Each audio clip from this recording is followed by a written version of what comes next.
pondering the idea of a fascistic, oligarchic, a, a corporate fascist oligarchy, and then the idea, my notion of kind of what's going on is that Israel is so embedded as part of the deep state, and I'm not speaking about some plot that all Jewish people keep, other than maybe there's some justification rooted in their theology, but of just like Islam, something about taking over the world, or the practitioners of said religion control other people or control people globally, not just like Islam or anyone else or religion that's propagating quote unquote the truth of the matter. But anyway, this was going to start off with an idea that Trump is actually setting the stage for American fascism, and it would be to reach I believe, a background peoples, or a dark group of people, quote unquote, the elites controlling, or being a major player for the government as a corporation in cahoots with citizen CEOs, but nonetheless of corporations that also basically rule policy. And the idea now that Ruth Bader Ginsburg is dead, and there's going to be a new corporate favoring judges put into place to allow, meaning it's suspected that they'll favor corporations and all the legalese and the fine print of terms of service and use, and be a real benefactor in terms of making certain that those that are in fact controlling us as livestock are well fed and can maintain that part in conjunction with giving, like Amazon, carte blanche over probably all future, not all future, but kind of a monopoly in terms of like delivery drones for food. And where perhaps just today I was in a grocery store, and it dawned on me that, like a Blockbuster Video, perhaps a grocery store itself will be a thing of the past. And that just like malls, just like the old version of malls, and that every purchase will be handled differently or brought to you. There'll be some custodian of movement of the groceries and whatnot. Anyway, and by the way, if you guys go to MIKEFAHL.com, that's my phone. Check the link in the description or go there. That's my website. And I am going to play the Trump video to tell you guys what I think about it. And I think there's like a 2-hour version, but this is not that version. And hopefully this just is just Trump. So I was just listening to Pence kind of try to state how Donald Trump, was charged with some crimes and was vindicated. But then, I don't know, he's difficult, obviously. He's problematic, obviously. He's got some virtue, obviously. And he's got the charisma. He does have huge command of lots of influence, peddling his own influence and such. But it's actually the policies enacted and the secondary read on them. So here we go.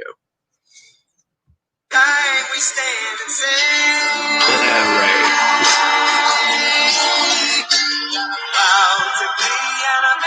I think that's coming through okay. Yeah, right. Gonna solve this head also.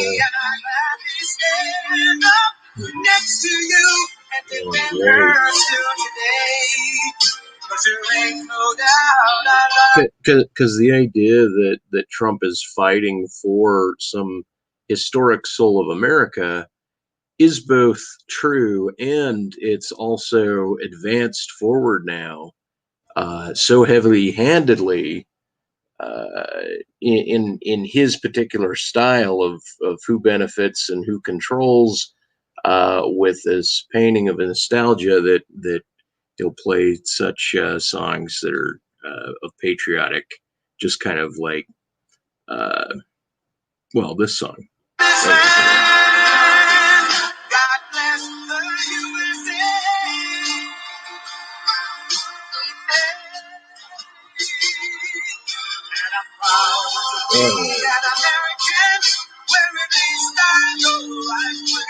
Read the page,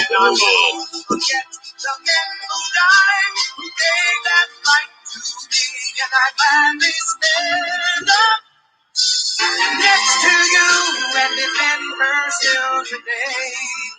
Cause there ain't no doubt I love this land.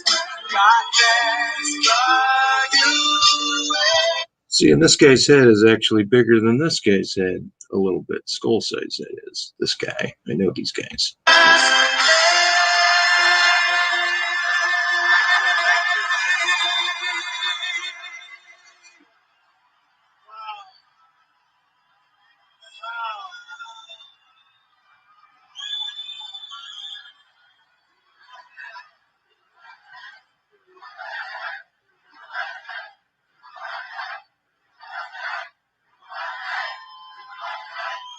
Even Trump's hand movement, the way he waves, very single straight arm, not. And a very special hello, Nevada. Hello, Nevada. Okay, we'll crank it up. Hello, Nevada. Hello, Nevada. Here with you in Henderson, thousands of loyal, hardworking, great American patriots. Great American patriot. 51 days from now, we're going to win Nevada, and we're going to win 4 more years in the White House. Just the idea to state that people that take a political side are patriots. If one is patriotic, does that by default make them patriots? Or does there have to be some actionability that follows a political thread? Anyways. And after we win 4 more years, we'll ask for maybe another 4 or so.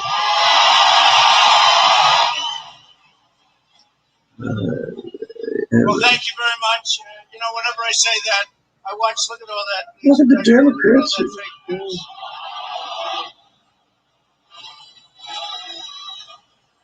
When I say that, their heads explode. Our movement is pro-jobs, pro-worker, pro-police, and 100% pro-American. As we begin tonight, our thoughts are with the 2 sheriffs. Okay, the idea of supporting police and being, in light of the current affairs, he's pro-police. Okay, so that's the first arm or leg of the pretext arguments. Kiddies in Los Angeles who were fighting for their lives when a vicious criminal walked up to their vehicle and shot them at point blank range.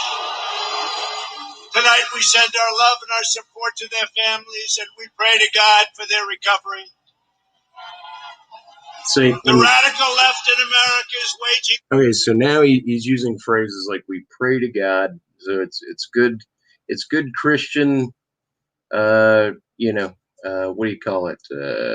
Virtue signaling, or a display. Like, okay, Trump is taking on at least, he hasn't been devoid of biblical words, but he's not by any means well read in the Bible, and he's not the traditional type of Christian, and yet he's appealing to that already, which is fine. So was this a critique of the speech and Open him? war on law enforcement. Hundreds of officers nationwide have been injured in left-wing riots and mobs. You see it. You see it all the time. Please sit down. Please, let's have a little fun. We got plenty of time. Yeah, plenty of time. What do we have? Football's boring as hell.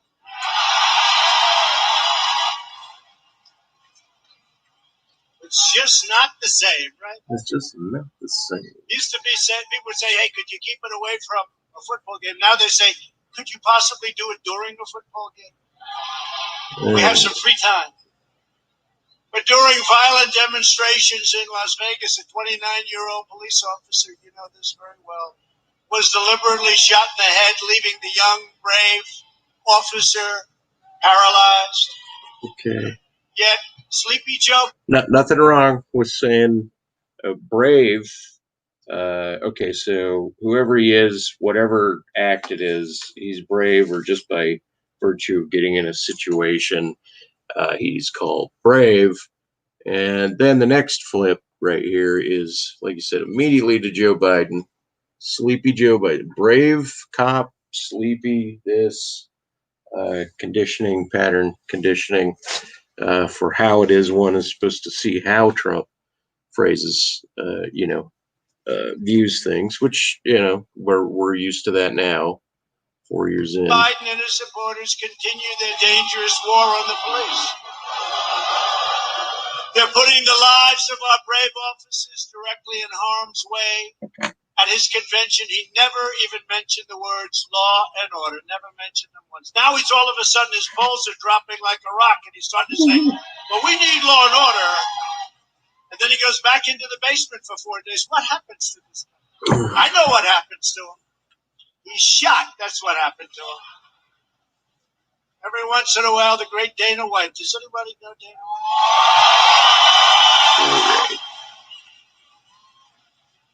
He's got some champions with him tonight. He's here. I'm going to introduce him. But every once in a while, I'll ask him, what happened to that guy?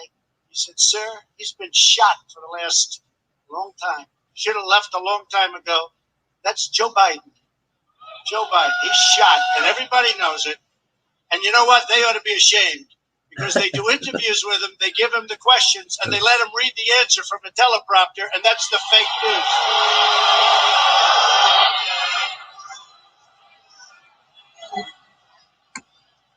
It is. How about the other day? Could you move that a little bit closer? See these things? Move it up, but I must tell you, at great peril, I use them seldom, but those are the times we have the best fun, too, I will say.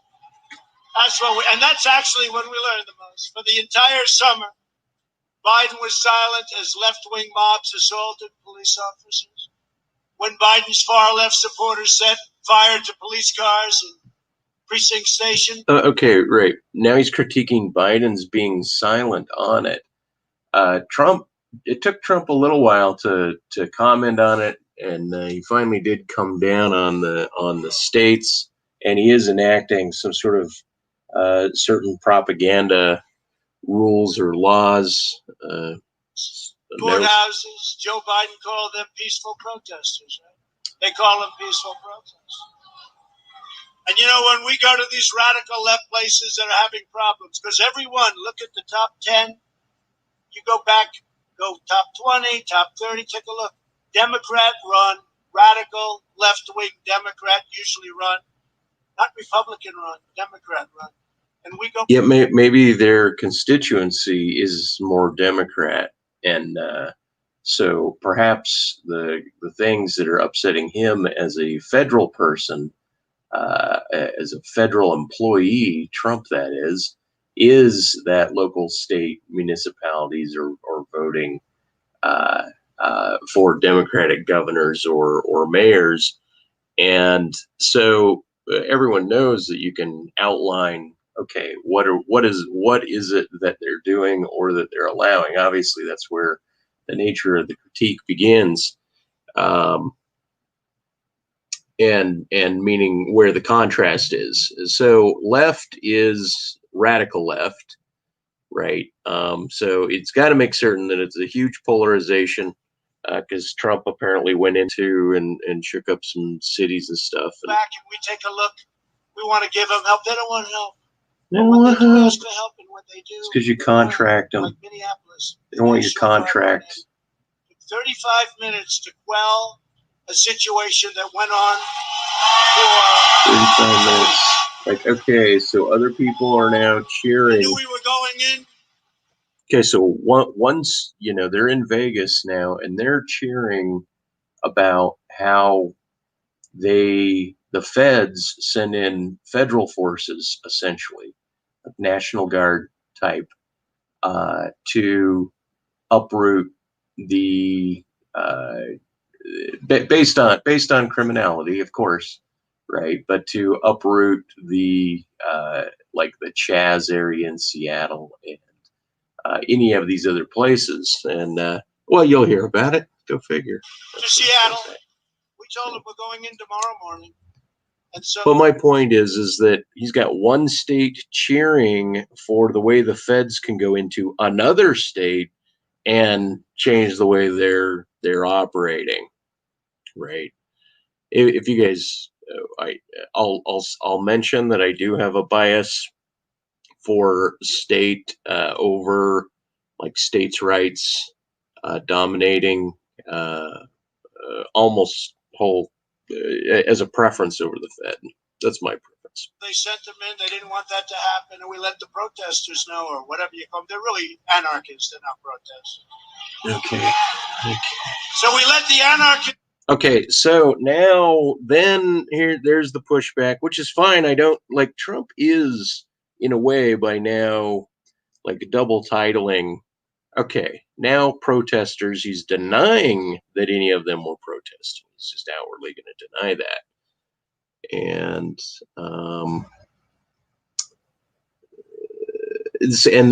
and then put them all as anarchists. It's such a pity how so now that framing has occurred. So now anyone that's in the streets that does have a grievance, that does want the voice heard, and does want to ruffle the feather, it's a problem right now. We have the right to protest, but you don't have the right to loot, and you don't have the right to destroy property. But part of protesting is also found, like in Madagascar, as an expression done with fire. If one has protest, one uses fire as a means of expression. But this is what I meant by there's these slow precursors that seem as if they're becoming aligned for something a little more problematic here. So okay, I'm going to let this play longer before I stop. Just know that we were going in with approximately 10,000 very tough people. And they immediately raised their hands, and the Seattle police, who, by the way, could do a great job if they were let to do their job, but they're not. They're not. And as you know, in Portland the other day, we had to send in the U.S. Marshals. A man who's a bad guy, shot somebody right in the middle of the street, who they say was a very fine young man, shot him, killed him. God, it just shot him like it was on television. 2.5 days, nothing happened. I said, what's going on? We sent in the U.S. Marshals, who was taken care of in 15 minutes. 15 minutes. And I just shook my head. When asked if he would cut police funding, Sleepy Joe said, absolutely yes, I would. Now he's trying to change his mind. You ever see a guy, he changed his mind on fracking? Okay? There will be no fracking. You know, that he went all through the debate. He doesn't even know what fracking is, I guarantee. Well, frickin' bracken, fracking oil. Trump's all about that, and Biden is. I mean, we're up shit creek. Either way, this election spins out, and I feel bad that I didn't hustle harder to actually get on the ballot. I was too concerned that a legal case against me was going to move even heavier against me. He was told to say that by Bernie and the radical left and his vice president. By the way, how bad is she? She's the worst. You know, we're going to have a woman president someday. Not going to be her. Not going to be her. And that's no way to attain the office. We got in there because Sleepy Joe couldn't handle it anymore. You know, Joe was bad in front of us. See, the reason I can talk so badly. Okay, we got into office because Sleepy Joe can't handle it anymore. Okay, so right there, that's a non sequitur. That made no sense. Now he's going to try to double back and correct it. Like Trump is old too. Trump isn't without his failings. It's just he's smoother and more refined than a lot of people that have been put on the stage, I guess, including you, right? Because he did an ad where he had me standing over the graves of our fallen heroes from many years ago. And they said, and nobody loves the military more. Look what I've done for them, $2.5 trillion. And in the ad, they have me saying horrible things in front of other people. Nobody would have put up with that. It was totally, it's called disinformation. They make up a total lie. They put it out, then they do ads. So once he did that, I said, now I really, look, it's okay. It's okay. Because now the gloves are off. I can say that this man is totally unfit to be president. Up here, he's totally unfit. He can't be your president. You know, I've gotten to know President. See, and that's the point. I just denoted that he himself is not necessarily fit. President Xi of China. I've gotten to know President Putin of Russia. And by the way, getting along with them is good. It's cool, China, though. It's fucked up. It's dirty play. It's not about arguments of policy. It's ad homs. We made a great trade deal. The ink wasn't dry when the plague came in from China. They stopped it from going into China, but they didn't stop it from going in to our country, Europe, and the rest of the world. Okay, they could have done that. But you see, I deal with all of these people, and they don't have the kind of mental problem that Sleepy Joe has. They're very sharp. Kim Jong-un doesn't know about the problems that Joe has. We need very sharp people. I'm sorry. Joe is not qualified for this position.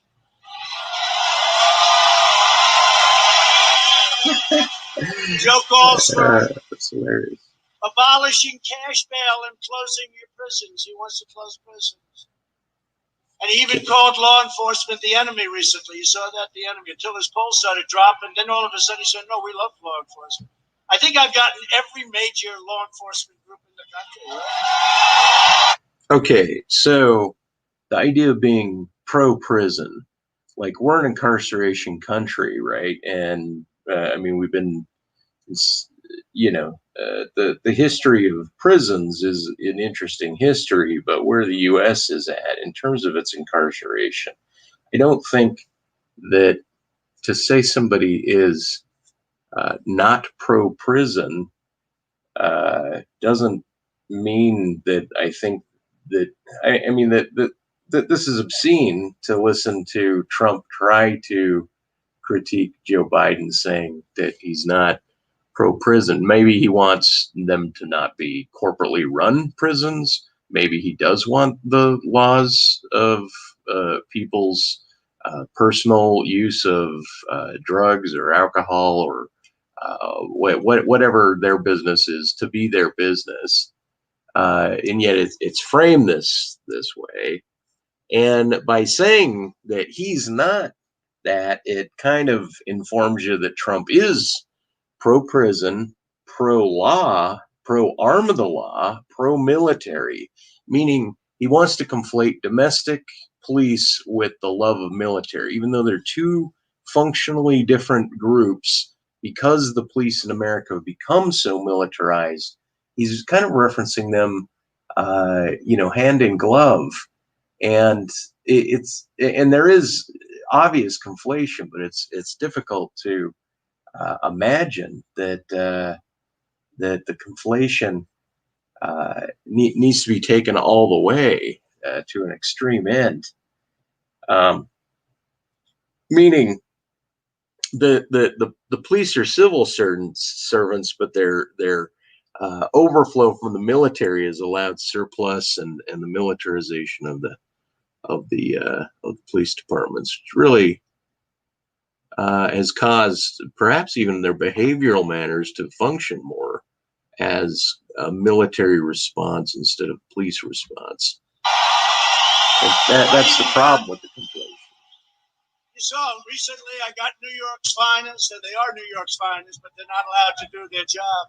They're not allowed. We have a radical left mayor who has no clue. He has no clue what's happening to that poor city. I love that city. What's happening to that city? 300% up. Like, quit fucking micromanaging. Pretty bad crimes. There's no reason for this. That's what the governor is there for. New York's finest, they endorse me. Chicago. Fraternal Order of Police, Chicago, endorse me. Oklahoma, endorse me. Texas, endorse me. Florida, endorse me. Every place endorse me. And if you think it's easy for New York and Chicago and these different places, Ohio endorse me. If you think it's easy for these guys, they never endorsed New York. They said they cannot remember ever having endorsed a presidential candidate. They endorsed me. And they're going against their radical left culture that's destroying the city. So I was very honored. But how about Chicago? Do you think it's easy for these great police in Chicago to endorse me? The radical left that's destroying New York. New York has been blue and democratic for almost the entirety of my life, meaning if not just the entirety of my life. And so now, under the current situation, under COVID, under this top-down narrative and everything that is trusted or not trusted about the basic facts and the indexing and the counting of numbers, anything related to COVID, this just gives the perfect opportune time to have Trump piss on a city's mayor for virtue of being blue. Right, just out of that alone, and the city's always been a blue city, and it's been great. New York has been very functional. I mean, Rudy Giuliani really cleaned up the city in terms of clean it up, meaning reduce crime. But the city back in the early '80s was, it was very free. I'm not saying it didn't have its crime, but a cop in New York helped me get a fake ID or tell me where I could go to get one, where I could go to get a knife. And it was if the cops were also your neighbors, like truly out there. They weren't separate from. Anyway, I keep babbling too long. But I'm trying to now use like my frame of reference to push against this. But and obviously the average viewer doesn't want to go through this long meandering of me rambling before I get to this notion of how Trump is setting the stage for fascism. But it's not easy. But they felt that they had an obligation to do it. So it just happened. I'm just very honored by it. And Biden's anti-police crusade must stop. It's got to stop. It's got to stop now. Furthermore, the corporations, these poor, stupid people that run, they get paid a lot of money. They're weak, ineffective people, let's face it. They're funding anti-police organizations and other organizations that are, it's so embarrassing. And I don't mean for a little. Like, they gave $100 million and $250 million. You're talking about serious money. You're talking about serious money. And that money is not used for good reasons. And these stupid corporations, and they'll be the first to go if the radical left ever took. They'd throw those guys out like they were nothing. If they were lucky, they'd just be thrown out. It would probably be a lot rougher than that. These people don't know what they're getting into. But instead of giving money, they should give money to the families of the crime victims and the fallen officers. That's what they should do. Okay, now give money to the families of the fallen officers. Like that's one thing.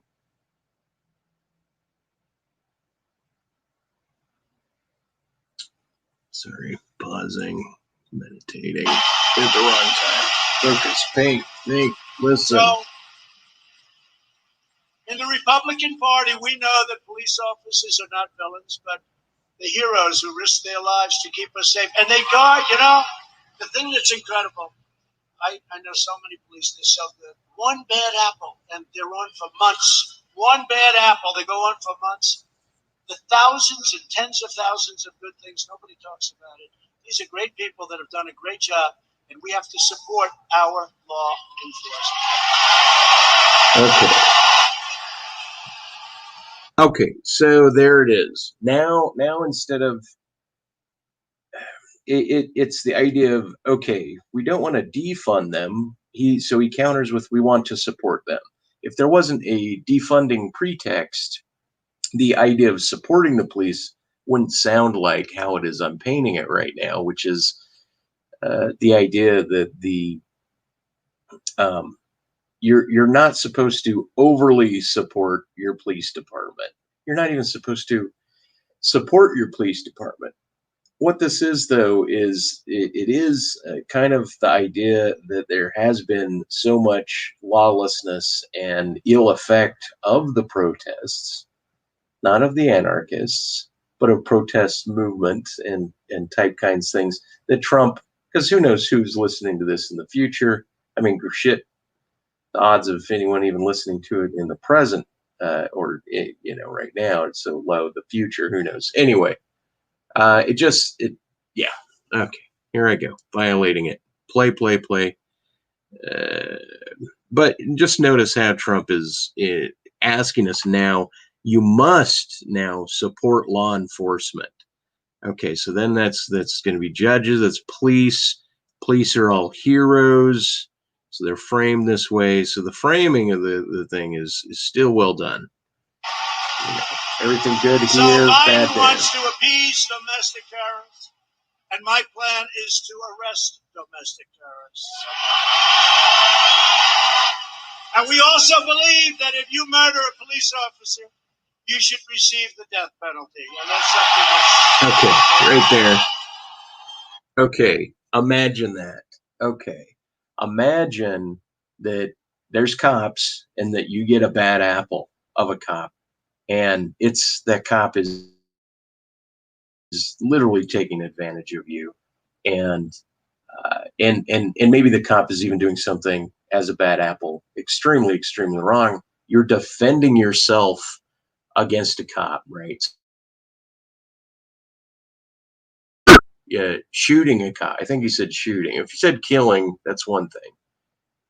But the idea that one has to possibly defend themselves and receive that penalty is once again setting the stage for, look, the police are going to run this fucking show, and even if they're doing it wrongly, they're still doing it, right? So it's like setting up the Gestapo, like the boundaries, like, hey, this is going to become a very hard and fast line, very discreet.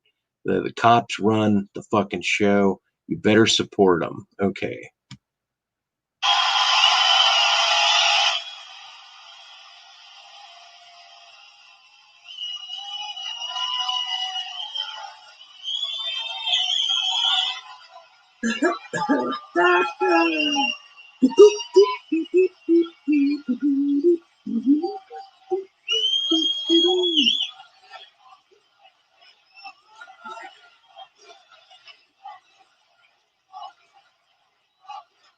And you saw a video of that animal that went up to the car. Did everybody see that? Okay. This animal goes up to the car. Two unsuspecting fine people. They were fine people. I mean, they're in very grave condition, as you know. Fine people. He's an animal. And I called him an animal. And I was criticized by people for calling him an animal. They said he's a human being. He's not a human being. He's an animal. Okay. He's not a human being. Joe Biden opposes the death penalty even for cops who, I mean, look, you have to see, even for these cop killers who go around the predators. Okay, so now, okay, So Trump is now framing a population of protesters or whoever did this killing, and I'm not trying to take a positive side of that particular situation, but what I am noting is that Trump is now framing certain classes of people as animals, right? So it's his freedom of speech to say it that way, but so the precedent that one must back law enforcement, that it's coming in fast and hard, and that that there's a class of people that are now not people, they're animals, right? And so biologically, it's okay to say that humans are animals, right? Like that makes sense in that text. But human to human, where one group is not considered an animal, being they're civilized, but the other group is an animal. Okay, so now that frames a class of people as livestock, as animal, right? Pro prison, right? I mean, meaning all the people that they're going to catch that did these violent acts during and press charges against them, basically is going to come down really hard on them. And maybe I'm entirely wrong, and this is just like an immediate reaction, but it's not a well thought out policy for long term control. Meaning, if Trump gets his way, there's going to be thing in the modern oligarchic state with globalism coming down to have uh, these these uh, these attitudes put in place. The people are going to be more repressed, oppressed, and stigmatized to the rule of law. They murder children. People like the Boston bomber. He opposes the death penalty for the Boston bomber. He wants to give prisoners a vote. He wants to have the Boston bomber be able to vote. Look, the idea of the death penalty, right? An eye for an eye, the death penalty. Like, okay, Joe Biden's against it, right? He prefers life, right? Now they're going to bring up the Unabomber. Oh, should the Unabomber, or not the Unabomber, but the Boston bomber, right? Should like should he get the right to vote, right? And I believe that people in prison are probably even if a felony, should still have the right to vote. Because perhaps the reason that they got charged with that felony is precisely due to a policy and law that they intrinsically disagree with. And so to be on the ballot totally makes sense. I don't think so. Or to totally vote totally makes sense. It's obscene that prisoners don't vote. I don't think so. You know who started that? Bernie Sanders, Crazy Bernie. He wants to have. Crazy Bernie says, no, they have to vote. So they asked him, well, does that mean everybody that's in prison should be entitled to a vote, right? Yeah. So they actually said, well, what about the Boston bomber? Should he be entitled? Yes. And Bernie goes, if he's a U.S. citizen, if he's Bernie is crazy, but you know, the fact is that we got a lot of Bernie votes 4 years ago because Bernie's right about one thing, Trey. Because all of these countries, friend and foe, they rip off the United States. We have made so many great trade deals, and you see it. USMCA, we got rid of NAFTA. So many. But Biden is too weak to be president, and he's not a smart person. And by the way, he wasn't smart 25 years ago. Everybody knew it.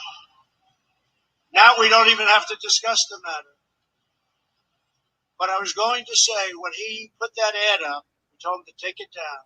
When he put that ad up, that dishonored our fallen heroes. They are great, great heroes of mine, of yours, of everybody's. I know really bad people. No bad person. The worst person I know. I know some beauties from New York. I know some developers in New York, actually. Look, it's part of ingrained conditioning in America to just say that if you're in the military, you are a hero, right? Just by that fact alone. just by signing up, just by signing some papers and going through a boot camp. And after that, or even in process, you're a hero. But you're really only a hero either as the group or if you're dead. Right, then you're a hero. So now Trump, of course, wants to call and reinforce the idea that military people or officers are heroes just by virtue of being who that in the occupation that they chose. And of course, he just funded a shitload of money to that particular summer camp called the military, or that particular welfare program called the military. And not in all cases, but in a huge swath of the military, I think is the world's biggest welfare program. Nobody would say what they said. They made it up. It was a made-up statement, and they put it up in the form of an ad from a third-rate magazine whose best friend is Obama. Who, by the way, got caught spying on my campaign. He got caught. We caught him cold. We have him cold. Now let's see what happens.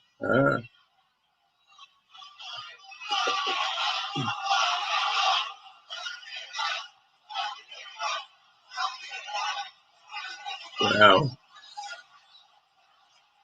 So, Trump won't reiterate that because he knows he's got his thumb in the honey jar as The well. Republicans, it's interesting. We have much better policy, but the Republicans, they don't fight like Colby.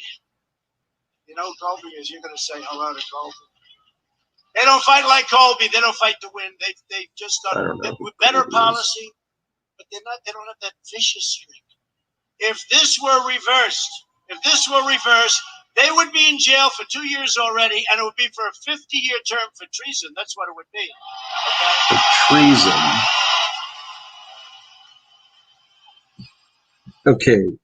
Donald Trump wasn't the president at that time to spy on, meaning the law already allows the government at the highest levels to access data. So the idea of spying as an executive, granted, there was probably some intentionality behind it, but the mere fact that like Israel's been, the U.S. is so pinned to Israel, Homeland Security, the notion of the homeland, the surveillance grid was all put into place where any individual becomes transparent. So even when I was filed running for president, you have to agree to allow the NSA to scrutinize your computer systems and your network more so than the average citizen. So you're moved up a notch in terms of your what may be investigated about you.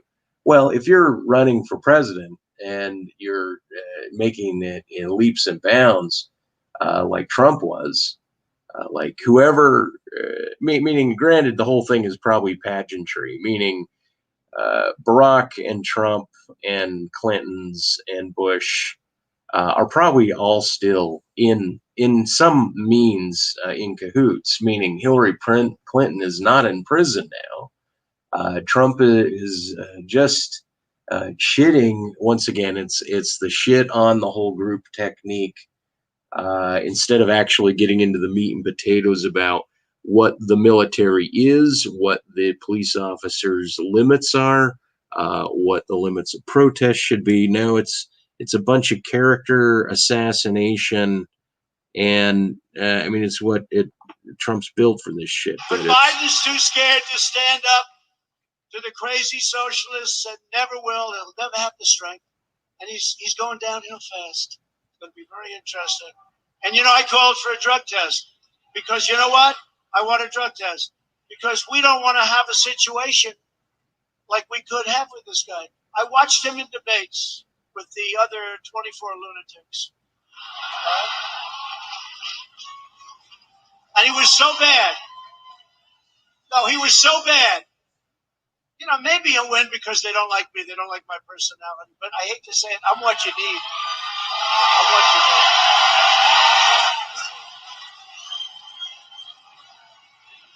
A little dollop will do ya. We love you. Trump.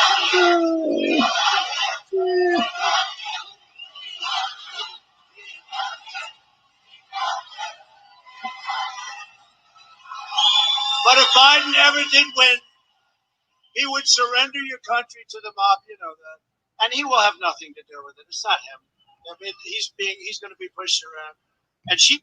Okay. So Trump's put on this idea that he doesn't have backhanded or background connections, that he's actually the free president that has no deep state surrounding him or controlling him or heavily pulling levers. But I think he had that backing even well prior to running for president, and then certainly after getting into the presidency.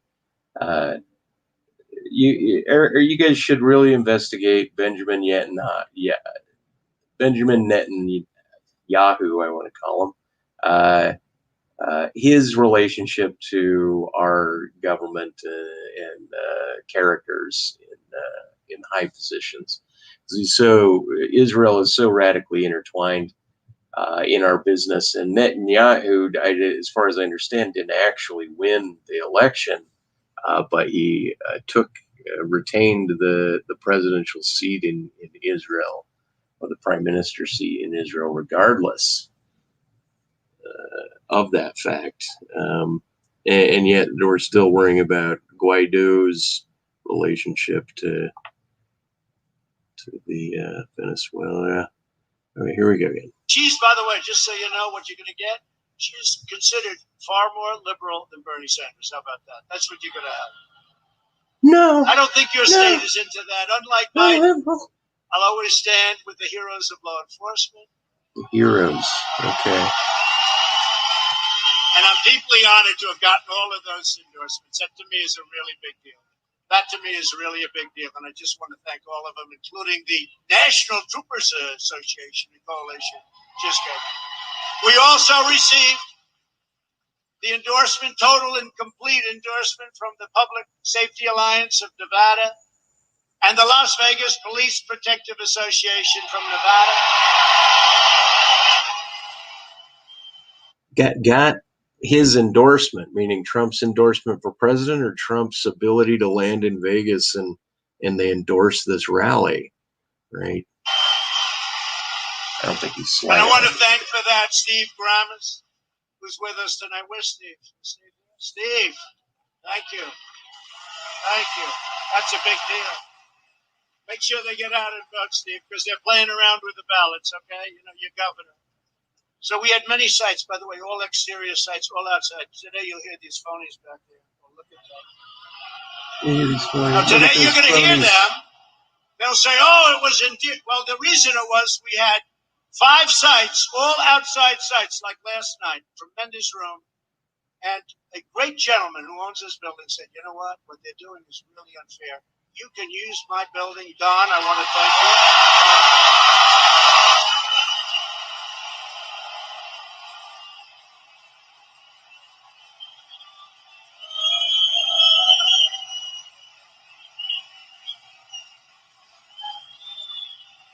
I want to thank you.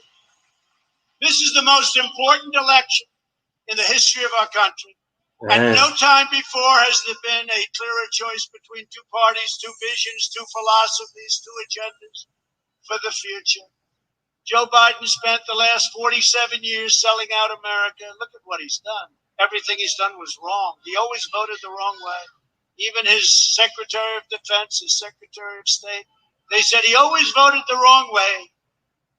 He was offshoring your jobs, throwing open your borders, depleting our military, and sacrificing your children's future to China and other faraway lands. I've spent the last 4 years. What? Only in Nevada can you. I would never say it. So what did you say? Okay. This way I can't get in trouble. I've spent the last 4 years bringing our jobs back to America, securing our borders, rebuilding our military, and standing up to China like no other president has ever done.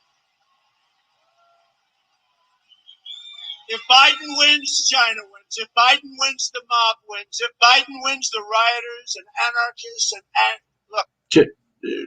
Okay, Trump is part of the mob, right? Meaning he's got a casino in Vegas. He knows the other casino owners down there. He's rubbed shoulders, right? He's been in backhanded New York business for probably the entirety of his life. He is, quote unquote, the mob. But the mob was established as people responding to the first Great Depression. Mobsters, groups of people doing criminal activity to supply essentially to get kickbacks. There's a lot of abuse and heavy-handedness in that.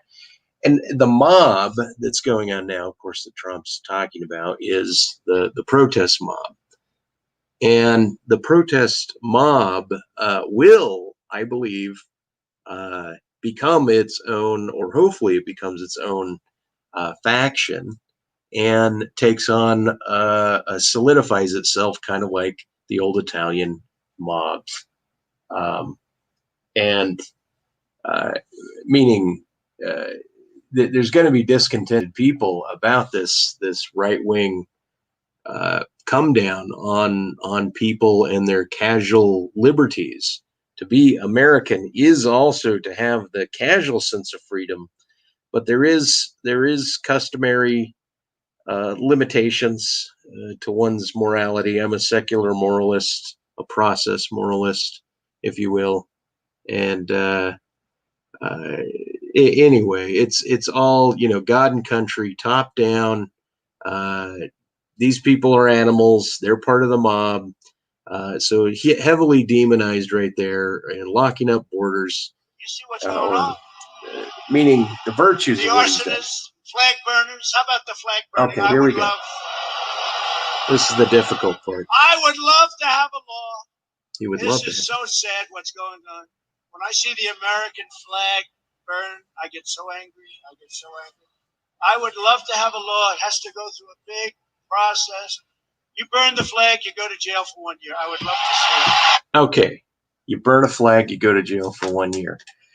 Okay. So in this speech, not only are there animals, you're supposed to love the law enforcement, realizing that you might be an animal, and now burning a cloth with a symbol on it, which is the test that you are free in the United States, that you should be able, ironically or sincerely, show grievance against and have as your freedom of expression the right to burn a cloth.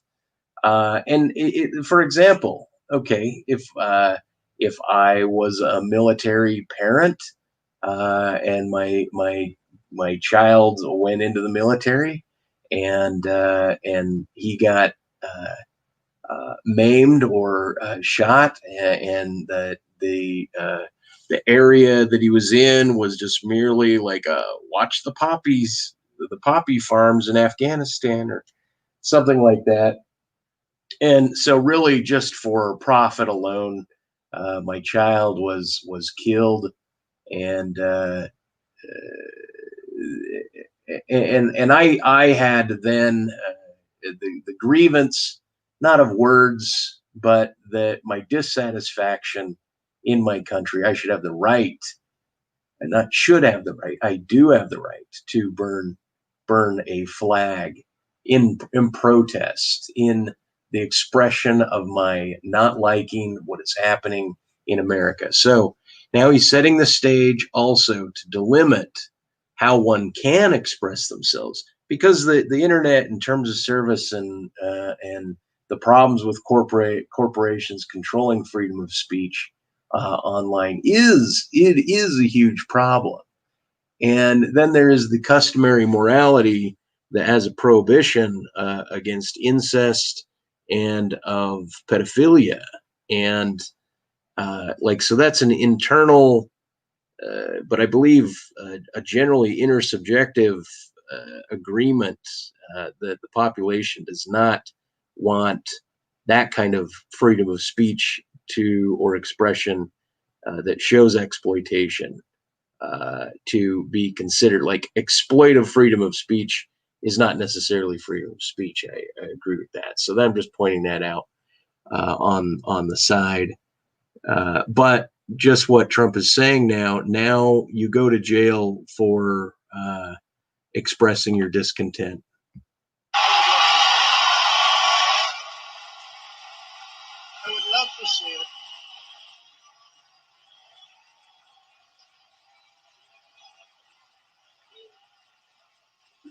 I would love to see it. Oh, would you? I would love to see it. So it's not that he's going to do that. He knows that's pushing it, but he'd love to see it. I mean, I don't actually always like to see it, but it's that whole thing. You have the If I right were to a burn it. congressman or a senator, I'd be in there with that one. You know, this freedom of speech. That's not freedom of speech. You burn the flag, you should go to jail for 1 year. That's not freedom of speech. You do that, you should go They'll to say, jail. oh, it's horrible. He's against free speech. No, we're not against free speech. But I'm running for re-election to bring back the tremendous prosperity that we enjoyed before the plague came in, and it's happening very fast. And I'm running. Okay, so he just out of hand says, no, I'm not against free speech. It's just like the Americana is about prosperity, right? So the idea that the modern capitalistic it's like a neo-capitalistic corporate totalitarian ism or oligarchy or grouping.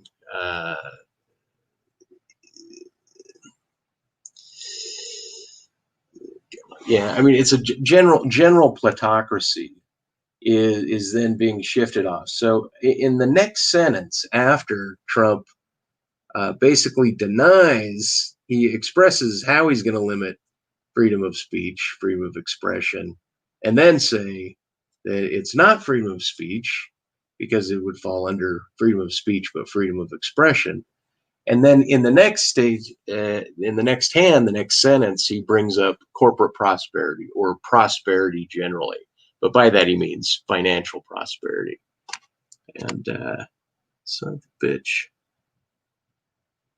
Anyway, so once again, moving money in one direction, limiting in another direction. Animals burning flags. Running for your state. I love this state. You know, I put a lot of money in this state, and it's been a great investment, and we want to keep this state strong, not for that reason, by the way, for other reasons, because this is a great place. You have a governor right now who's a political hack. Yeah, see, look at him. We want to put violent criminals behind bars and tell your governor to open up your state, by the way. Open up your state.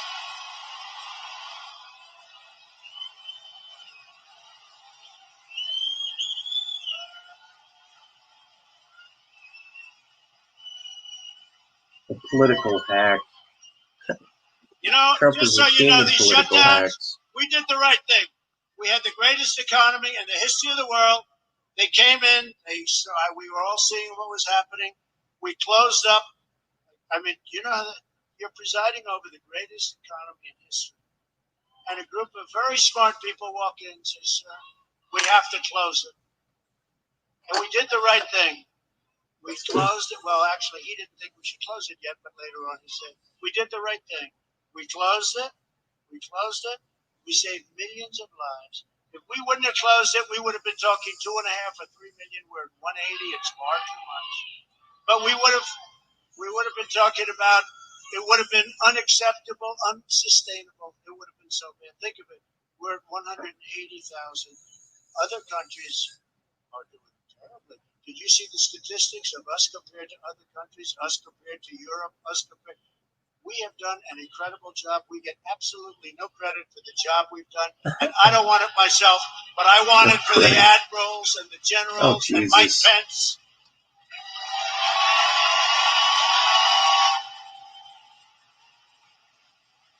other reasons.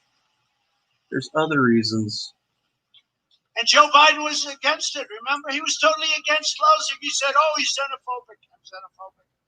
I wanted it closed, and nobody else did. At that time, nobody else did. I was way early. You know, they say he did. I was months early. Nancy Pelosi was a month and a half Across later the finish line "Come before to they started the Chinatown. race.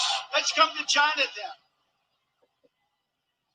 And Sleepy Joe was totally, he thought what I was doing was terrible. Then all of a sudden, now I see him saying, "We should have closed it earlier." This guy, you know, the great thing about the age in which we live, it's all down in tape. You know, it's all down. I got a reel on him. We call it Biden's best. You got to hear this. But we want to ensure the future of America, not the future of China and other countries, because if we win, America wins.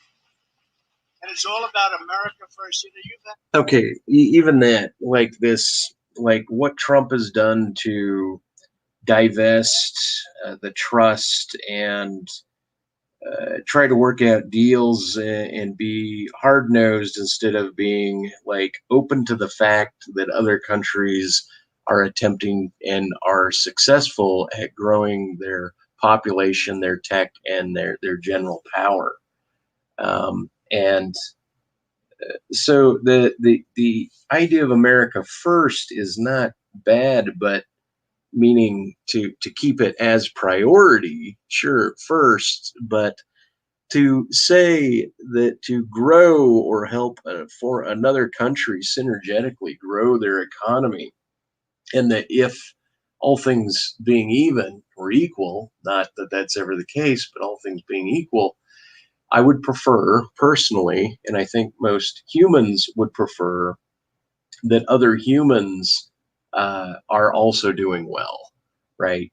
I think the thing that Trump loved about being rich was that it did grant him greater powers over non-rich people, probably non-rich women, uh, meaning it clearly those that win the capitalistic game in the capitalistic ecosystem are better off in several ways.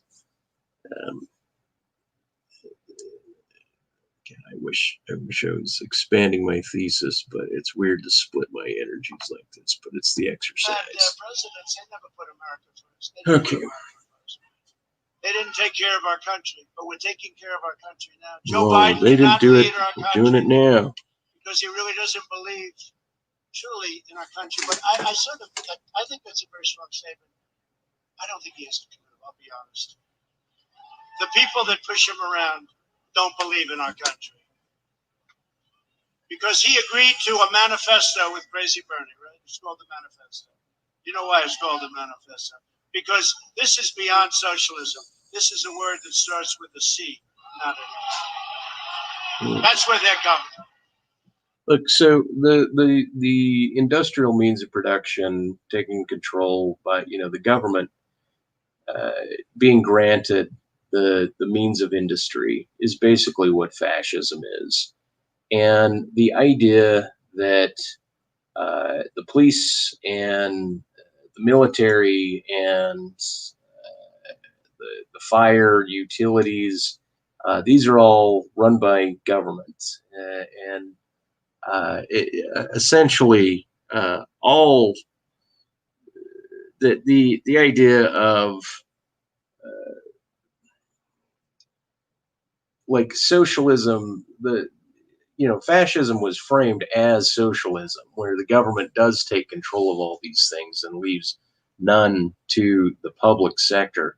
But kind of like the VA, right? The VA was supposedly like a veterans affairs or a means of medical, getting medical, your medical things if you're in the military. And it didn't mean that because you're a different class of citizen, right? So they set that up for that class or civilian. You're a non-civilian.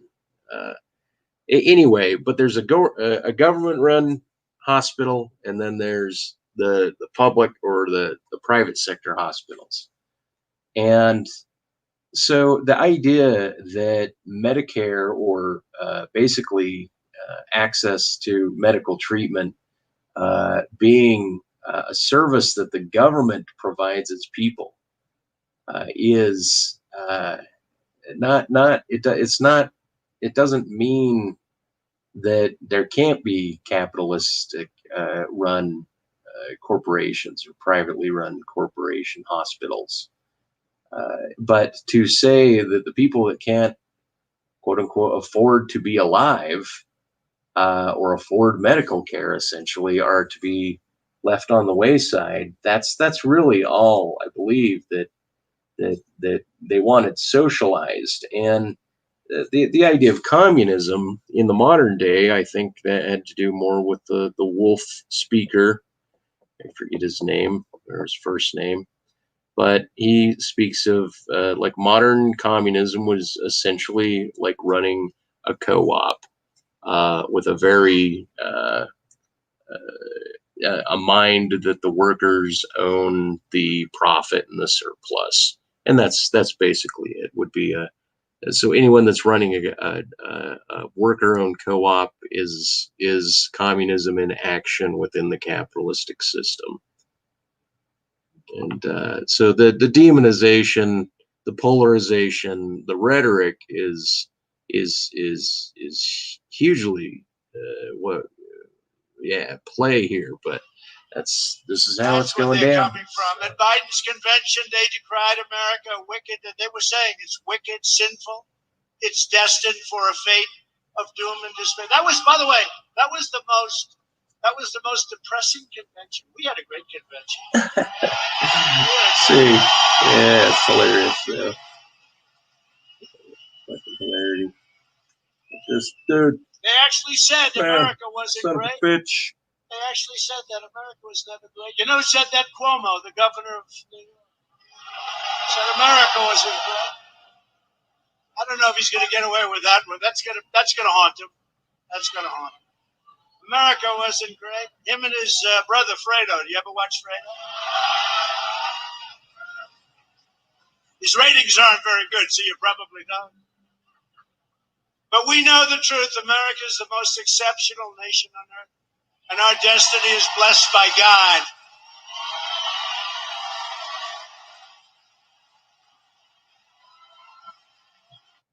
Well, which God? God, source, and the destiny being blessed by God. That means that somehow every other. It doesn't mean other nations aren't blessed by God. So, is the whole world blessed by God? Is it doing absolutely God's work right now in all of its differences and capacities, or is by virtue of being, the economic hegemon over the planet, make us both great and blessed by God? That only, like, oh God, how did I become so prosperous? Oh, you were born in America, sir. Oh, God bless me.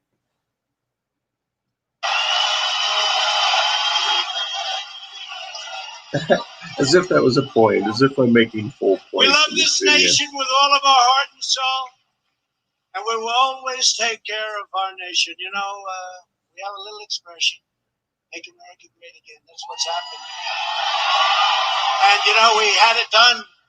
Now I say, make America great again, comma. I go, comma, again. And that's what we're doing at a record clip. They've never had a clip like this with the jobs and everything else. You see the numbers. On November 3rd, Nevada will decide whether we will quickly return to record prosperity, and we're doing it. We're going to have a tremendous year next year. Or whether we'll allow Joe Biden and the group of handlers to impose a $4 trillion tax hike, ban American energy, destroy our suburbs, demolish our Second Amendment, and indoctrinate your children with a poisonous anti-American lie. Ooh, called what? The vaccine? Is that the big American lie? Like I do also with coronavirus have to take a look at Trump's notion or the appeal to herd immunity with a degree of agreement. Meaning I am personally of the idea that it's a scamdemic. The science is bad. The indexing is bad of what constitutes what's enveloped within diagnosis. If you die of the flu, that means you die of COVID. If you die of pneumonia, you die of COVID. So there's misindexing, and then everything is on front. We're not seeing the process of the development of the disease. We're not getting firsthand news from people in hospitals. We're not getting enough of it. What we're getting is a narrative, we're getting numbers, and we're getting bad recycled video.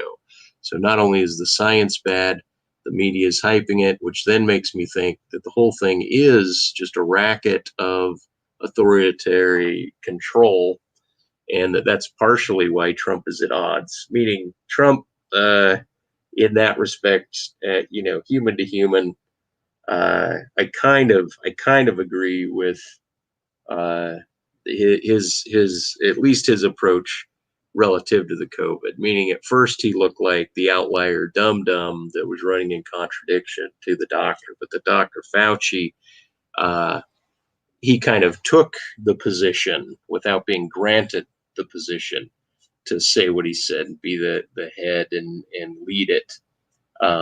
And it's not his first rodeo, and he's got his fingers mixed in all sorts of shit.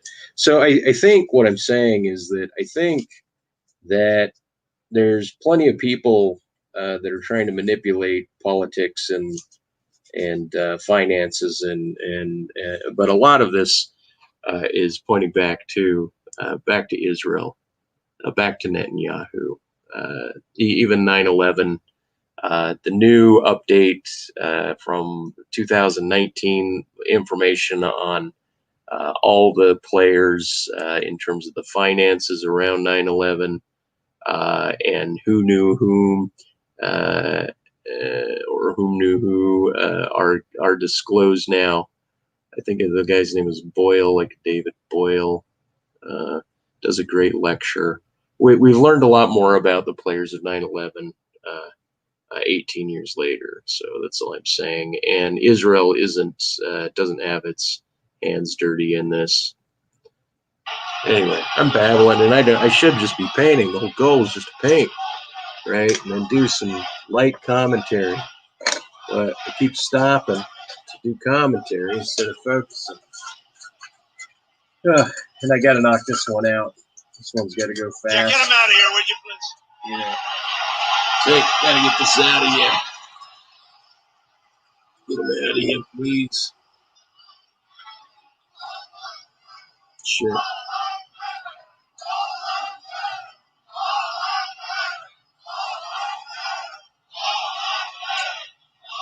Let's see.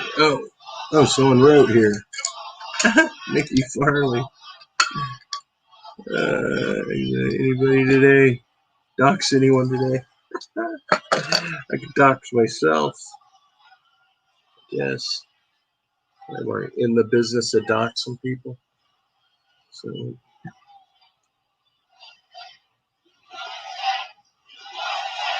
I believe the whole country used to have the white pages, which doxed everyone, and somehow doxing has a bad connotation. Like, well, don't tell Under people my where I leadership, live. we built the greatest economy in the world. He's going home to mom. And now we're doing it again. We're developing a vaccine in record time. The other administration would have been years, and we're almost there. We're almost It's going to be announced very soon. We'll be ready before the end of the year, and we will very easily defeat the China virus. That's what's happening, and we're already making that turn. We're making that round, beautiful last turn, but it should have never happened. China should have never let that happen. They should have stopped it in China.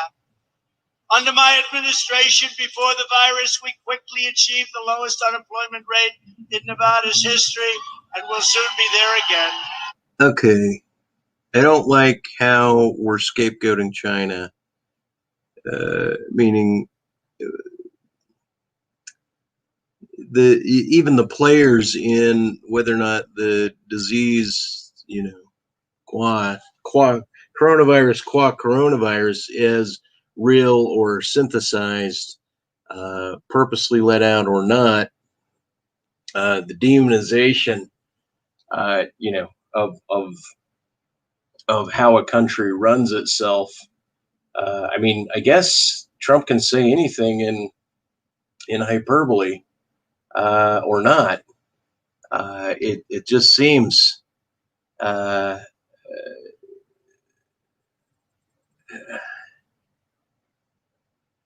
like the idea of divisiveness, international divisiveness, is echoed, and that itself has this huge legacy.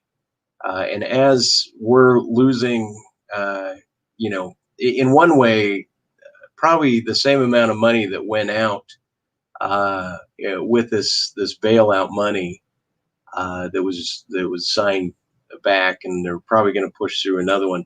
About that same market cap, is in blockchain, right? Maybe blockchain, in some weird way, as this, artificial, like, empty calories, investment, an investment in functionality, uh, digital assets, itself, needed to be quelled. But the problem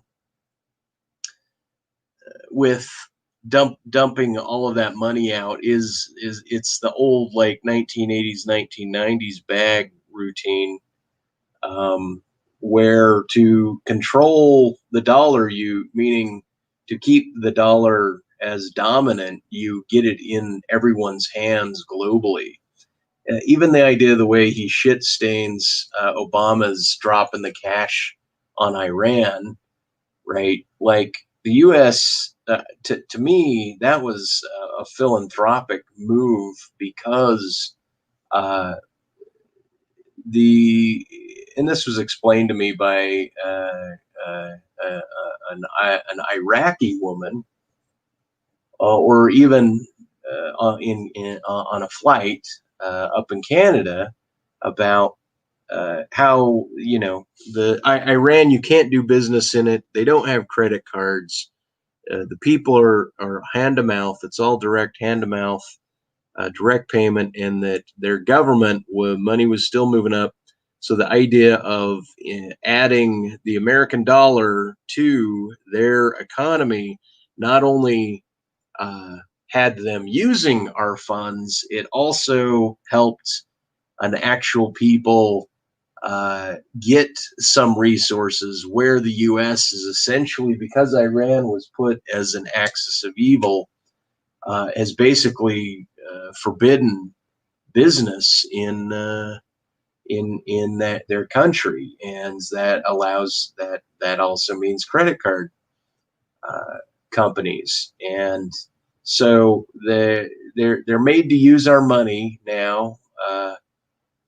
They got some philanthropy, meaning, uh, the idea of, saying that the money went to the right people. That's a different notion.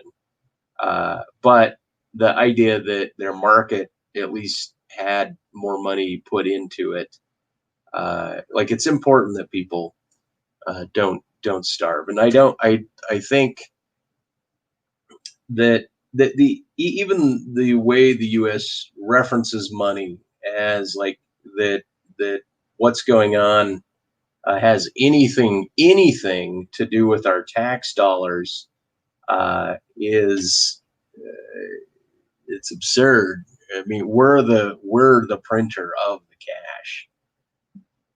We're the ones that, print the money, out of thin air, deficit spend.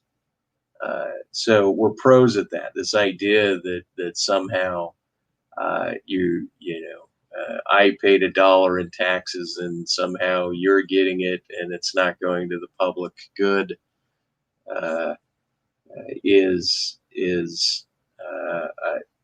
a conditioned response, but it's also, a little bit bullshit. On a local level, sure, your tax dollars recycle back in. On a federal level, it doesn't really fucking add up. because they'll just print what they don't have anyway. See what's happening.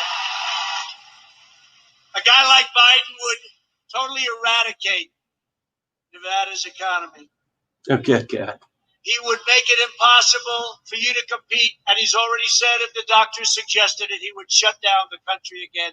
We're not shutting down our country. A shutdown will destroy the lives and dreams of tens of millions of Americans. Look, the Americans, you know, on the other side, if you look at these shutdowns, and you're living through it right now, you know, there aren't many states that are shut down. They're all Democrats. North Carolina, your state, but North Carolina, we're not, you know, you take a look at North Carolina, Pennsylvania shut down. Every one of them that are shut down are doing not well. They're not doing well. And they all have Democrat governors. And, you know, when you look at the suicide rates, when you look at all of the suicide, all of the domestic violence, the drugs, all of the problems, we can't have it. We can't have it. Open up your state. You got to open up your state. It's all political. We can't have it, right? I'm against drug legalization. Once again, so it's controls now. He wants the right wingers to utilize the riots and the situation to scapegoat the Democrats and then get them out of office so that he can bring in more federal law. Like, notice how the federal government still refuses to change marijuana off of its first shit. Now I forget the classification. Sorry, I've been doing shit to abuse my my memory lately. So it's still classed as a Schedule 1 drug, I think is what they call it, meaning that it's got the most detriment on a federal level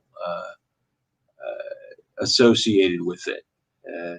Meaning, even if alcohol is more damaging to the body, maybe marijuana is argued as more damaging to society or something to that effect. But the demonization and the scapegoating is problematic. And so even though I thought, like, okay, what's happening with the left is that they're not pro-policy, they're just anti-Trump, because they're not pinpointing a direction for the country. I think this is Trump is playing proactive defense here, proactive scapegoating, and then trying to laud and build up what he's done with the military. So, like, I threw all this money into this whole regime again. Like, America's power is still the dollar currently, the petrodollar, even though it's being quickly displaced by digital currencies. So we're going to fall prey there. So, of course, there's huge money going into the military because that's kind of our remaining might. But even that might be failing to China. And who knows about alien disclosure and the idea of Space Force. Like I said, I don't think Space Force was to fight with other countries, peoples in space, but more or less for all things space going forward.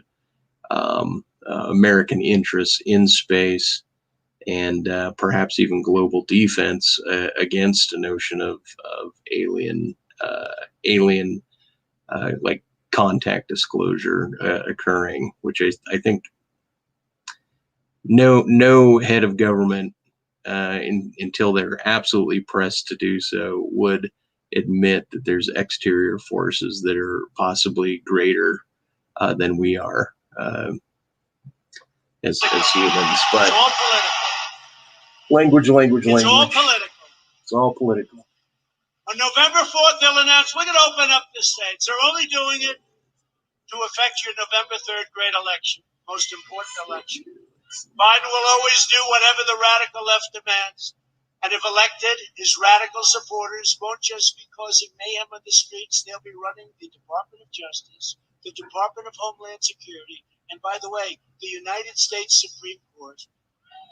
And we will have a very different country. You know, the next president probably will have anywhere 1, 2, 3, or 4 Supreme Court justices. So,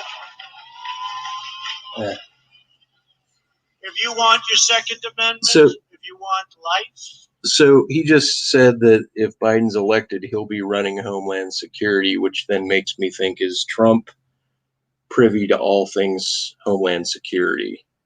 Meaning, as the executor of the Corporation of America, does he have that that current capability? And if so, why is he making it sound like any other president, Biden or elsewise, getting control or access of that is somehow any different than him getting control? And if he doesn't have control over all the information, then why would he assume that Biden would get it? If you want so many other things, even having to do with your military, even having to do with your vets, if you want things, you've got to have the court. Because, they'll last for 25, 30, 40 years. They're put on as young people and they stay a long time. Our country will never be the same. We'll never be able to recover from it. So you got to get out on November 3rd or early voting. You got to get out and vote. And you could send your ballot, and then you have to check that your ballot's counted, because they might not count your ballot in this state. They may not count your ballot. But we're looking to save, and we're going to save America. We're not going to let that happen. Save America. So we're joined tonight by two terrific congressional candidates that have been just incredible in the job they've done. You see it. I mean, you've seen it all the way. The job they've done in their campaign. They beat people that were very good, very talented, great politicians, and they won. Where is he? Dan Rodemer.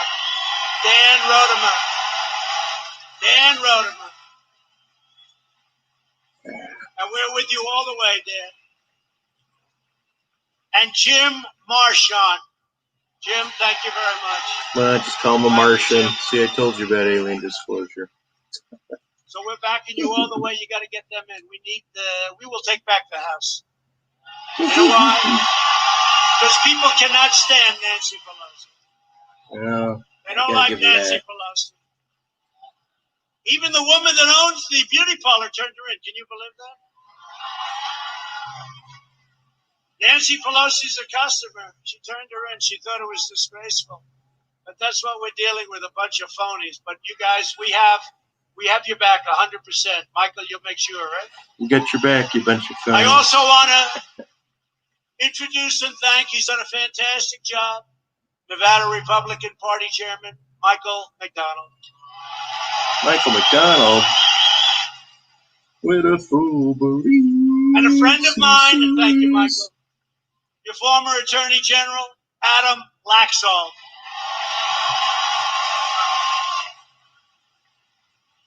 And a person with tremendous spirit and personality, to put it mildly. She's tough, but she's very kind. She's a great person, Kimberly Guilfoyle. Thank you, Kimberly. Thank you. Thank you, Kimberly.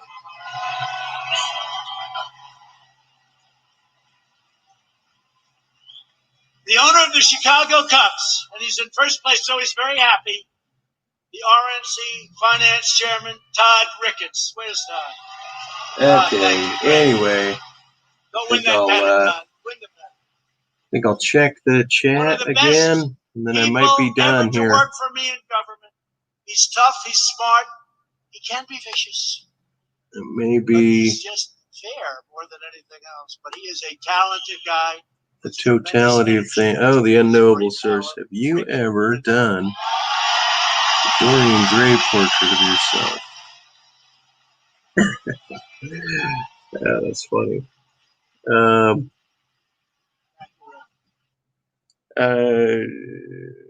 Well, I do remain ageless. People that have known me over the years, they think I never age. And so I'd have to say I have, in fact, done a Dorian Gray painting of myself. Now, I'd like to, anyway, let me make last remarks there, and then I'll probably just note that time roughly is to when the conversation kind of ended. But, okay, so anyway, The idea of borders. Okay, so we're bordering walls. So borders keep people in as well as keeping them out. So that's a problem. Then people that are not American are treated like animals. Domestic people that Trump doesn't want classifies people as animals, meaning it's kind of legal speech, meaning not really. But and then once again, reifying both the military, just throwing billions of dollars to update that power, and meaning, you fucking kitty, this little cat. Anyway, yeah. So I mean, it basically just comes down to the idea that that there is some background agenda that's going on that has to do with the major players in this country setting the stage for major things. And so the idea of the U.S. becoming an independent country, like self-serving, self-contained, if it needed to be, fine, that's a great idea. I actually like that idea. Nationalize more so the country, but don't defame the other countries. Don't so ingratiate our country at the expense of other countries that we become uh, power hungry again, dominant hungry again, sort of thing.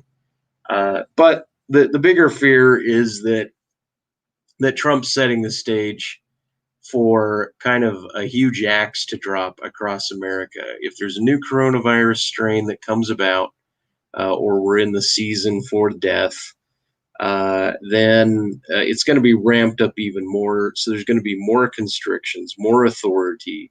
And then the idea of your artistic and freedom of expression rights being suppressed, even in the act of burning the flag, which is the measure, so to speak, of one's freedom. Trump then takes the measure of that, kind of like Julian Assange is the measure for journalistic freedom, and they're not out fighting to make certain that that guy isn't totally tortured through time and incarcerated. Meaning, it's really difficult to see him as a non-American citizen being tried for treason, or that's the goal, is to extradite him, try him for treason.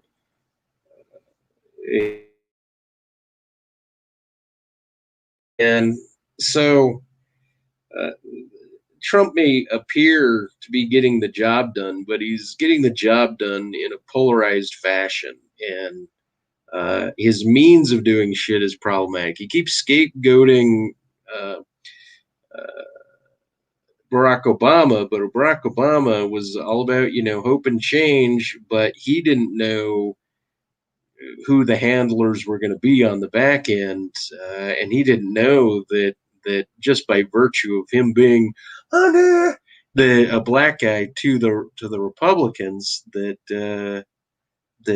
they just lame ducked him. They didn't push anything through in the second part. In the first part, he was slow, so he was the first black guy to become president in the formal sense of the term, in the honorability that Trump has kind of like clowned out and talked smack about. And Obama was very, very careful with his words and with his actions, and he did make brutal decisions and do several things. But I don't believe Trump is not doing those things, but he's more or less outsourced it. So he has a proper scapegoat, which is his 5-star generals or whoever he's bringing in charge to be left to do their job. So the pushback against anything militarily will be on that individual and not on Trump. where Obama ordering drone strikes doesn't mean that there weren't military um, uh, individuals, generals advising for those strikes. It wasn't Trump or Obama doing the analysis. The president isn't doing the analysis over specific situations. He's hearing it and then taking advisements and then making decisions. But anyway, it's just interesting how Trump has set everyone up as a name character so that when the card house falls, it's like in chess. When you win the game, you don't actually kill the king, you just surround the king and he's inmate, right? And so even if the whole shit house went up and everyone was indicted that's into politics, Trump would it would probably end with Trump. But that's also the idea of the leftist threat or any president, threat against a president. Like, man, when they're out of office, we're going to charge them with war crimes, or we're going to charge them as a criminal. And I don't know. I think Trump's just living out his fantasy, and we're all left to go along with it. Plus, I don't want to give up the idea or give out the idea. I'm just trying to say that there is a pretext for dominant state-run, federally run authoritarianism to come down the pipe, and that Trump is setting the stage with his rhetoric so that these kind of things can happen. And if you take someone like Jordan B. Peterson saying, when has the left gone too far? I believe Trump has basically said, okay, the left's gone too far on a state level. And the local governments and municipalities are allowing this shit to run amok. And we're just going to come in and fucking do it ourselves as the domineering force, meaning DC is stronger than any state. And I'm still more of a states' rights advocate that there should be less power and money at the federal level, and that this should be distributed to the states and their inclusive governments, and that this could be with drug law, that the federal drug laws seem absurd. This should only be in state, meaning a lot of what the feds take control over legally should be state run, in my particular view. And we want more greater variability amongst states, I think, because you do have different populations that want to function differently in different ways. And in the age of enlightenment, everything that the new millennia was supposed to bring, 9/11, war, famine, disease, all the problems, all the accumulations of things that are going on now. Yeah, well, I don't know. I don't actually even have a good a good endpoint to end the video. Let's see what someone else wrote. Something in Russian, it looks like. I know the dude at least. Well, I'm not going to I'm not going to translate it. I won't speak on it. And that being said, no, that's not Lenin. And glad you guys at least chimed in. I wish I had a more acute assessment. All I know is when I heard that speech the other day, I thought, oh my God, the guy is just setting the stage for greater policing, law enforcement, and overextensions against the animals in the country, while taking away the individual's right, if you're a protester, you're an anarchist now, and if you want to express your discontent by burning a flag, you're also not free to do that. So it's like setting the stage for this.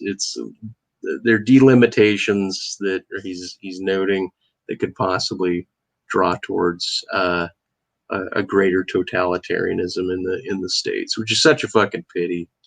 That along with the tech of the internet and all the entailments of the way information is passed so fast and so quickly, and that the world is coming to attempts at control.